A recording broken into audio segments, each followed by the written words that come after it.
wag na wag kang basta-basta mag-e-expect sa mga taong nakapalibot sa'yo na naandyan sila para sa'yo, na naandyan sila kapag may problema ka, na naandyan sila kapag kailangan mo ng tulong. Porket nandyan ka para sa kanila, porket one call away ka lang para sa kanila, porket may problema sila, hindi ka nag-aatubili na lumapit at tumulong sa kanila, i-expect mo na nandyan din sila para sa'yo?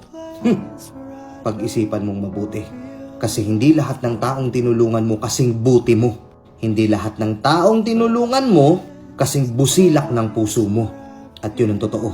Kasi alam ko naman na minsan sa buhay mo may mga tao kang tinulungan pero walang utang na loob. Andyan sila kasi may napapala sila sa'yo. Andyan sila kasi kapag nagsabi sila sa'yo, isang beses lang, isang sabi lang, nandyan ka para sa kanila. Pero kapag ikaw na may problema, kanya-kanyang kalasan na yung mga yan. Kanya-kanyang exit na. Kanya-kanyang dahilan na hindi sila pwede. Pero ikaw, kilala kita eh. Oo, kilala kita. Ikaw yung tipo ng tao na isasantabi mo yung mga importanteng bagay na dapat mong unahin para sa mga taong gusto mong tulungan. Diba? Mabait ka kasi. At hindi kita masisisi kung mabait ka. Pero alam nyo kung ano masakit na realidad dito sa mundong to? Kung sino pa yung mabait, siya pa yung inaabuso. Kung sino pa yung mabait, siya pa yung napagsasamantalahan. Ngayon, dahil nga nandyan ka sa kanila, present ka palagi, hindi ka nawawala. Ikaw yung takbuhan nila kapag may problema ka, pero kapag ikaw na yung may problema, wala ka nang malapitan.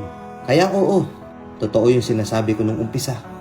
Don't expect people to be there for you just because you are always there for them. Kasi hindi lahat ng taong nasa paligid mo kasing busilak ng puso mo. I-priority mo pa rin yung sarili mo. Sabihin na nating selfish kung selfish. Madamot na kung madamot. O sige, masama na ugali. Pero tangina kasi kapag ikaw naman ang nagka-problema, wala namang tutulong sa'yo. Walang maglalakas ng loob na lumapit para masandalan mo. Sarili mo lang din ang katulong mo. E paano pag binigay mo lahat sa kanila? Paano pag binigay mo yung 100% at sa sarili mo wala nang natira? Ubus ka ngayon. Di mo alam anong gagawin mo. Naghahanap ka ng taong ko-comfort sa'yo pero wala. Wala silang panahon sa'yo. Oo, masakit ba yung mga sinasabi ko? Masyado bang madiin yung pananalita ko? Kasi kailangan mong maintindihan to. Kailangan mong maintindihan lahat ng sinasabi ko. Na please, magtira ka para sa sarili mo. Kung may problema ka, ikaw na lang ang aayos mag-isa.